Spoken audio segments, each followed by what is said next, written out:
This is episode 247 of the Focused Mindset podcast.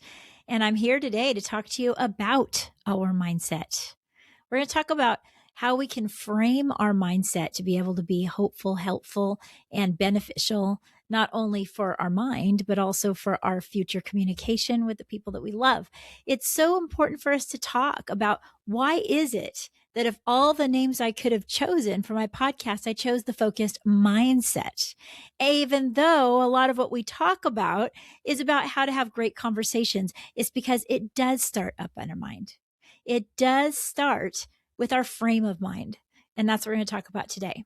I give you full permission to share this episode with anyone that you would choose that you think would love this type of conversations. And without any further ado, let's get started. Let's have some great conversations using the solution-focused approach. I'm Cher.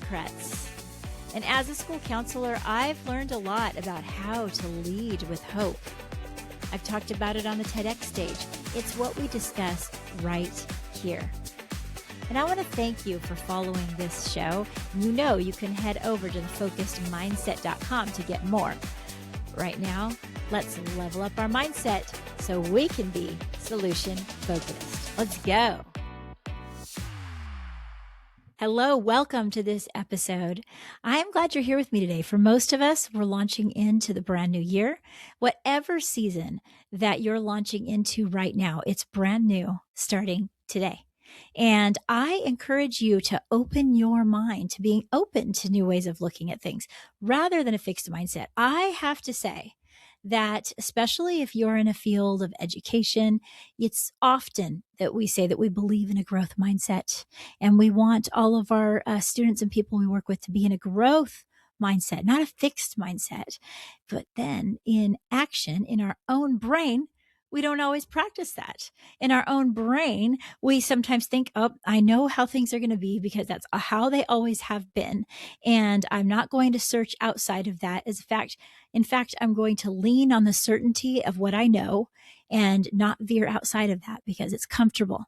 And this is the guardrails that makes me feel comfortable in life. And I'm going to blow those walls up a little bit to say, let's look at mindset in a brand new way so we can see all of the roads and the avenues of ways to get places that are all around us that we've never seen before. I know for me, I can pinpoint many times in my life, big and small, where the way that I looked at things was completely blown up and I looked at something a brand new and completely different way. And those are the times in my life that I can track back to being the reason for some of the best growth. And then also moving forward to being opening some of the grandest doors in my life to be able to move into my next chapter. And that's what we want to do. We want to be able to move into our next chapter with success and growth. But one way we need to do that is by keeping ourselves in check and saying, what is our mindset? Many people have asked me, look, you talk a lot about communication. My entire TEDx was more or less about having amazing conversations and how to do that using the solution-focused approach. Why is it then that this podcast is called The Focused Mindset? And I've grappled with changing it from time to time because I am so committed to people having a higher level of communication using the solution-focused approach. But then I go back to really the reasons why I chose the word mindset. It's because of every single thing that we choose to communicate, whether it be our body language, the words we choose, who we choose to communicate with, how we communicate what we do. The motivation and really the beginning of that starts in our mind. And our mindset determines everything about that. As a matter of fact, it's like we can't lie. If we have a mindset, if we have a certain thing that's rolling through our mind, even if we try and present differently, there will be a disconnect with the person will be like, oh, something's off with them. There's a disconnect because then we're not congruent with how we're really thinking. The best way for us to communicate effectively is when we have congruency in what we think, what we intend, what we are hoping for is exactly what's being communicated in an authentic manner. And that happens by us understanding that our mindset is important. There has been it's been probably a good 15 years back that I started really doing research on the mind and the power of our mind, and the research that they're learning about the flexibility of how we learn, and how we do have the ability to have that unfixed mindset. That neuroplasticity says that our mind is always learning, growing, and cementing in pathways that we then repeat, and that's what becomes patterns. Or we can forge new pathways in our brain, repeat those, and they become our habits. And that tells us that we have a choice in that matter, that we have a choice of how we choose to think about things. And I think that totally, I don't know, that's something that we think, oh, of course, until we really consider what it means for us to have control of that. About when you think of all the things in this world that we don't have control of, that we wish we had control of. I know with my clients, I wish so much sometimes that I could just crawl inside of them and help them make the choices that they need to when they go back to class. And then I find that I can't. And this whole battle within us of wanting control is something that's not going to go away. But there are some things that we are in control of. When we say you're in control of your own self, man, that's more true than ever when you begin to really research the brain research out there about our mindset. I don't know if any of you are familiar with the work of Dr. Crum. And Dr. Crum did a TED Talk that I ran across, oh my gosh, so many years ago. And her work on placebo effects and how it affects the brain, and how there's a whole big old bunch of research that she's been doing. We all know that people will sometimes, they'll think that they're getting a diet pill, and because of that, they change their actions and they believe, oh yeah, I did lose weight because of that pill. And then the pill was nothing more than a sugar pill, right? But she's gone deeper into that research to talk about how our mind, actually what we believe, completely can change the dynamics of what's happening within our body. And it's incredible to listen to. If you guys want to look into that, you absolutely can. But recently I was scrolling through, I always look at Mel Robbins' podcast, and I was scrolling through and I saw that she did an interview with her. It wasn't that long ago. And I listened to that and I was like, wow, it reminded me again of just the importance of our mindset.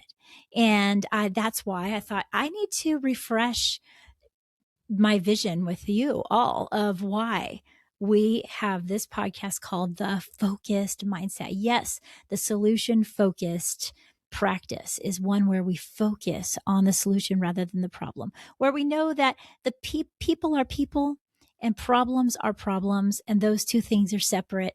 And even in front of that is a solution, and there's always a step forward. And being able to open our mind to seeing solutions is part of that transformation of our mind. But also, it's our ability to change the frequency and basically change the setting of our mind. And if we look at our mindset as a particular setting, that may be something that works very, very well for us for a while and then needs to be changed. And static begins to occur with that setting. And we might feel as though, well, this is the setting that I've always had, and we don't even really hear the static. Well, if someone else comes in and listens, they're like, oh, there's so much going on with you. That the person that comes in and sees someone from the outside in is like, there's so much wrong here. And you may be sitting, I don't know, in a messy room, we'll say, you're like, there's nothing wrong with this room. It's fine. I'm used to it. It's great. It's comfortable. And then that person that just came in is like, this is making me feel chaotic. Do you not see the messes everywhere? That is the same way with, the static of the radio, where people are like, can you just adjust the radio a little bit? And someone's like, well, I've been listening to it. And it's been this way for a while.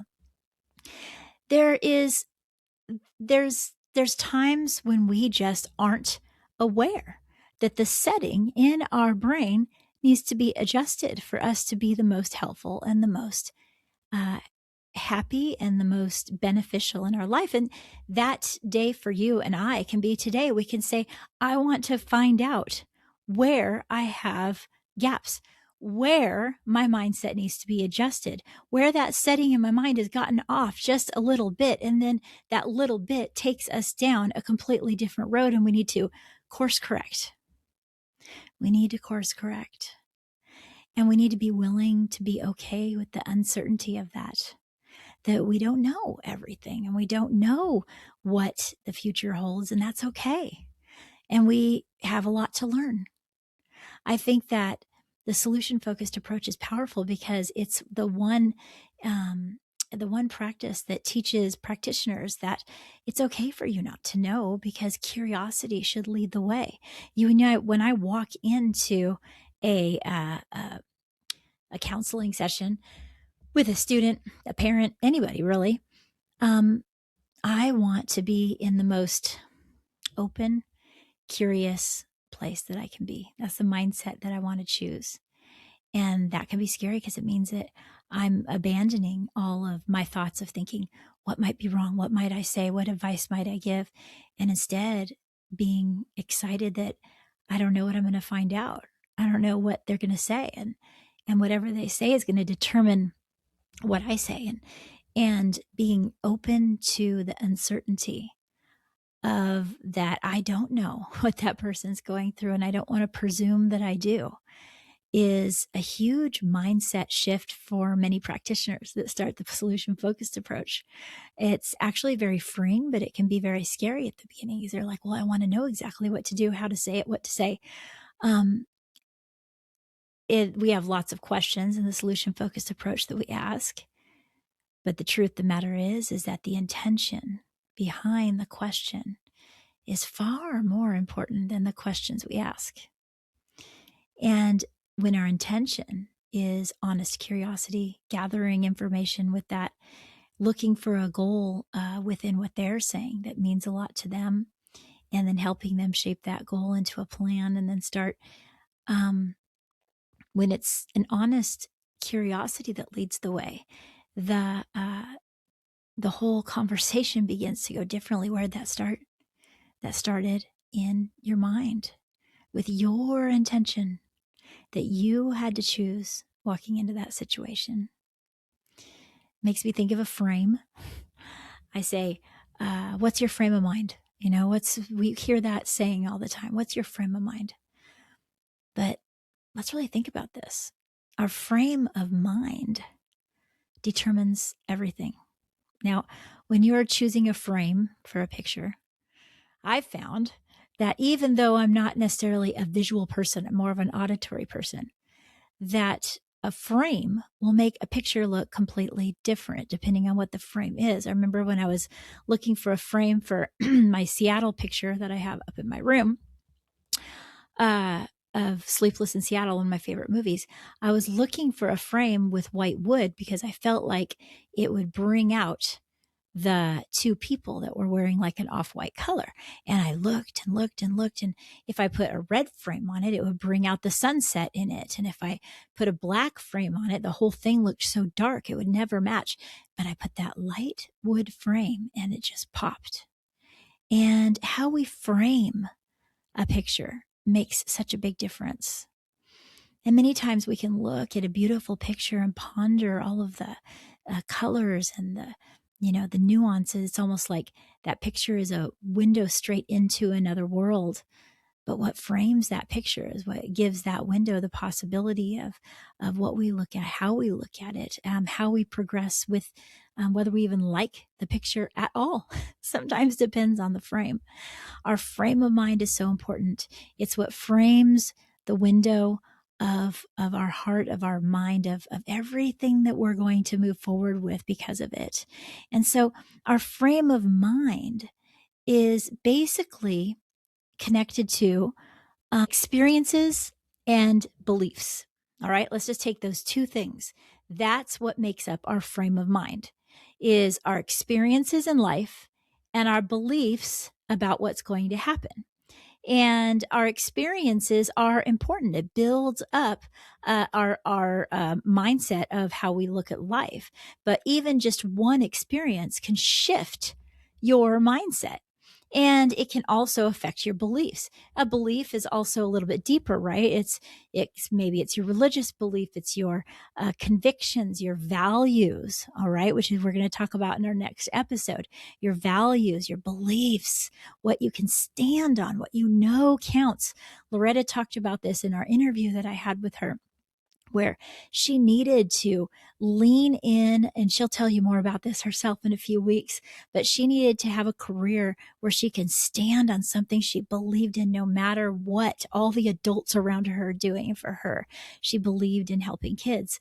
And for each of us, it's going to be something different, but our frame of mind is going to be very highly dependent on our experiences and our beliefs. And when we fully understand that, then those two things we need to become very deliberate about. We don't need to spend a ton of time digging into, I need to figure out all the reasons and experiences that happen why I have this mindset. We just need to be aware of it. Once you're aware, everything changes, because you could say, I realize where it came from, and I realized that my belief was shifted. And then you get to decide, is this a mindset that serves me any longer? Or is it a mindset that I need to shift in order to move forward? This is something that you get to decide, like I said a little earlier. But when I thought recently, like when I was pondering about this, I immediately thought of a time that I got in a car accident. And my oldest daughter was in synchronized swimming, and we were both on our way to a swim meet, as we would often do. And at this particular one, she was going to have, I think, her first solo. Yeah, her first solo, which meant that she was going to synchronize swim just her own. And she never, usually don't get that opportunity. So we woke up early and we got in the car, and it was raining, and it was just the type of annoying rain where it's not really, really heavy, but all the rain, the roads are so slick. And much like the rain we've had in California for the past 2 weeks, we had a very rainy Christmas and New Year's. And I was driving along. Everything seemed to be going well. I had a Honda Odyssey at the time, and she's buckled in the front seat, and I'm sitting next to her. And all of a sudden, I realized that my van was moving in a way that it shouldn't, and it was veering off towards the center divider. I didn't want to spin out. I'd remembered what my father had said about kind of keeping the wheel straight.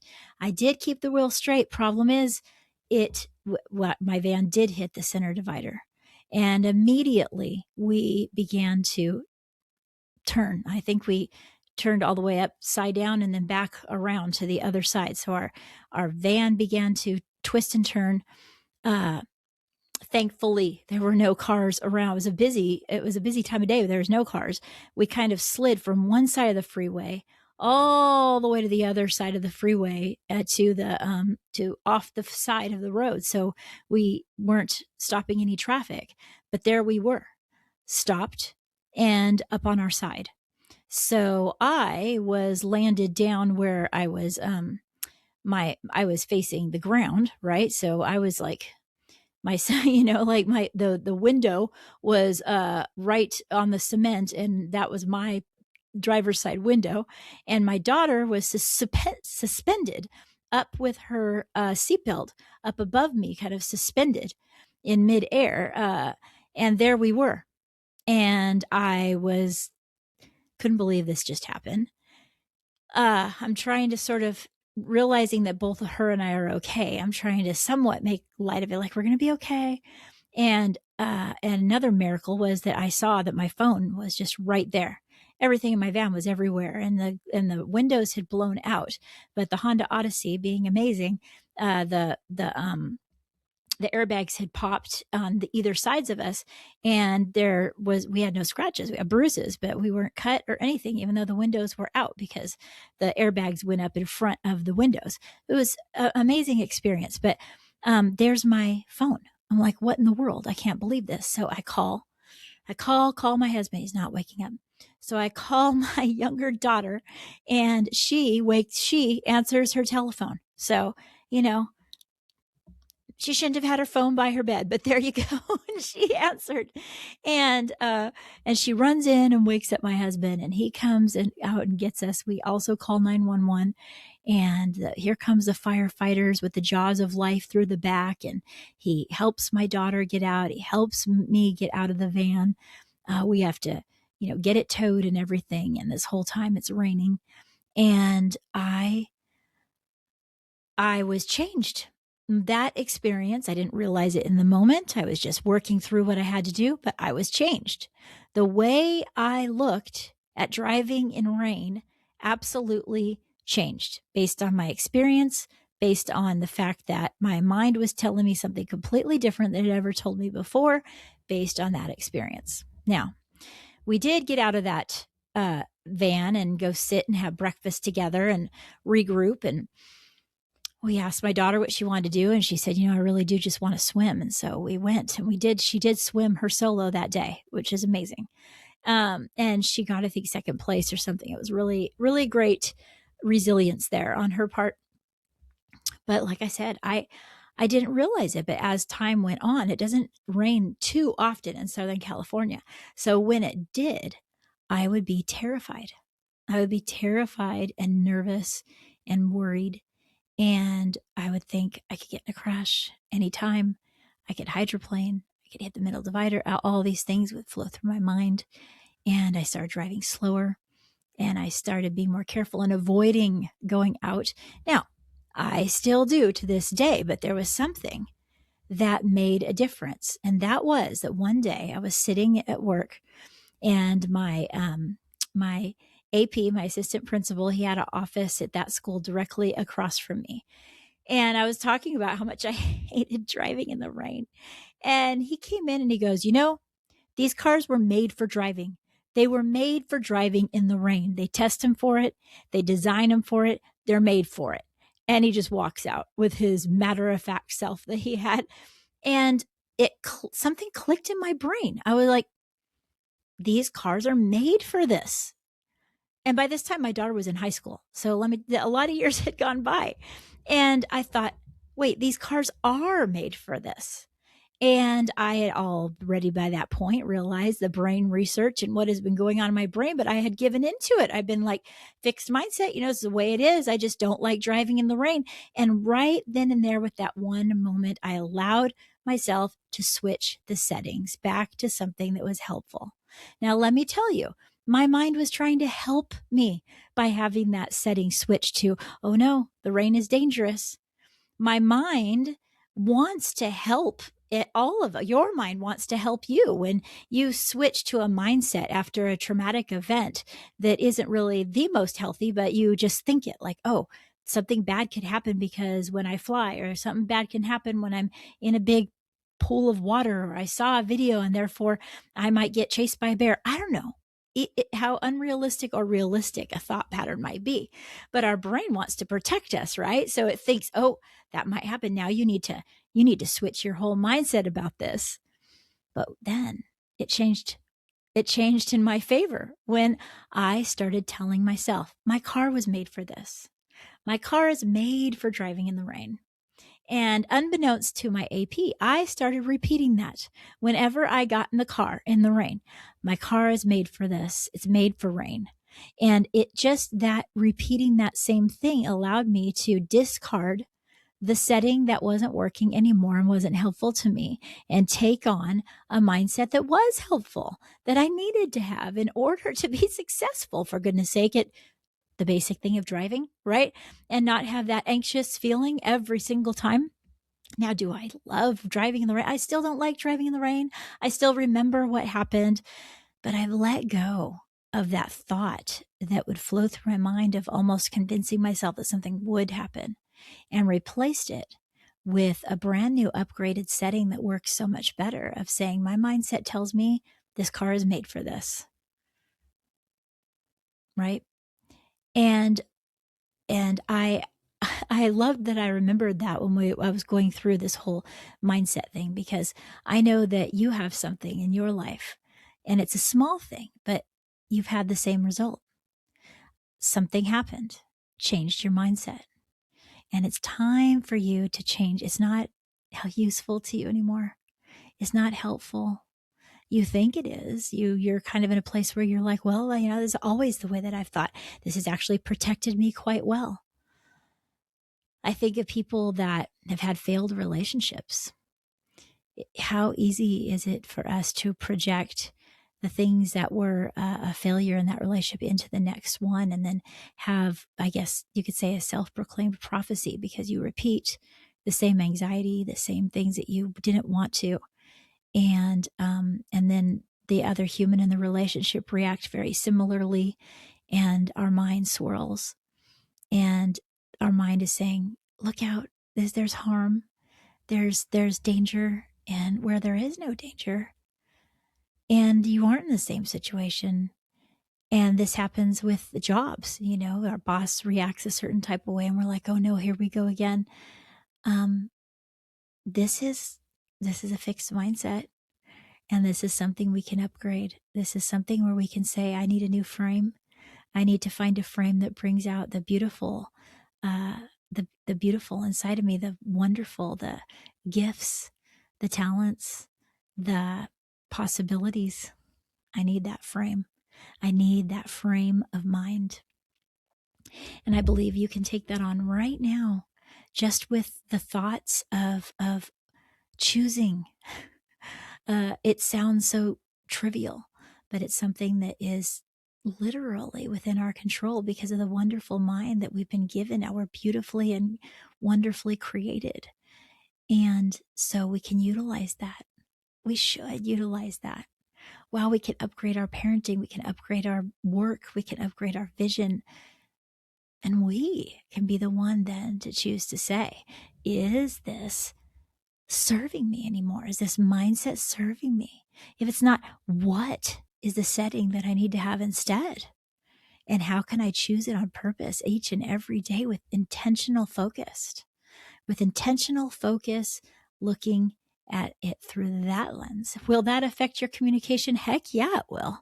It will affect how you approach life and how you approach yourself, even in your quietest moments. Now, know that what you pay attention to, it matters.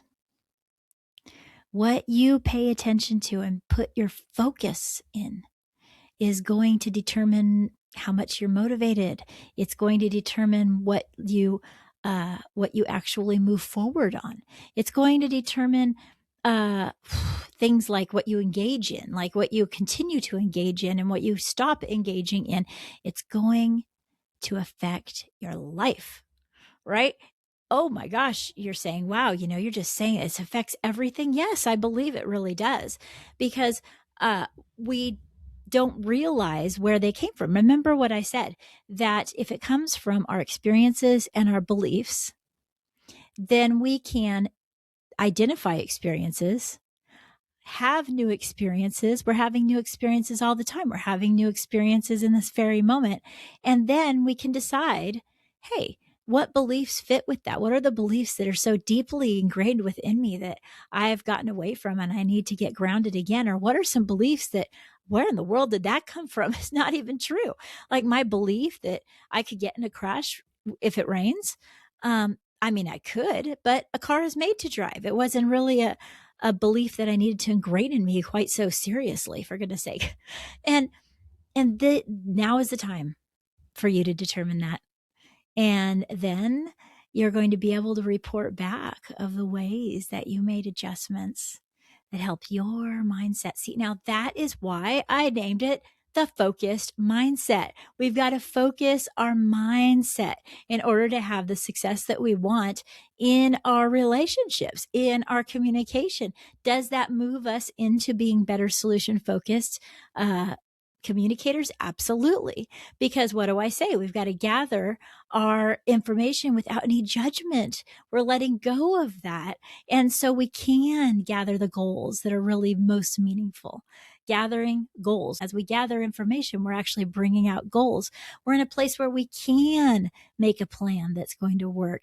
And it actually ends up having us redefine hope, because I think that there's a lot for us to think. I'm going to put in the podcast notes a podcast that I listened to recently from Solution Focused Possibilities, and they had a podcast that was way back in 2022 that talked about hope, and I love the way that the gentleman that spoke talked about it. Fred Earsman, I think is how you say it.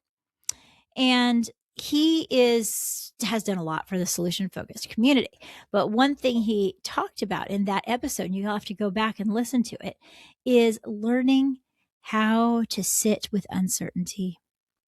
Like we talked about earlier, being okay with uncertainty and knowing that uncertainty is life, right? We live, the only thing we're really certain about is that we will be born and that one day we will die. And the dash in between, uncertainty. It doesn't matter how bad we want to, we really don't know how that is going to go 100%. And I wonder if we can be okay with that uncertainty and walk forward in complete curiosity, if that alone is how we can redefine hope. That is part of what that podcast was about. And I believe it's absolutely true that we can have hope in the fact that things will change. And if things are terrible, we can have hope in the fact that things don't stay the same. They're going to change. And that as life moves on, we can choose to be okay with that and be curious about the future. Things are not going to remain the same, and we can bank on it. So we're not igniting change or creating change. We're actually adapting to change.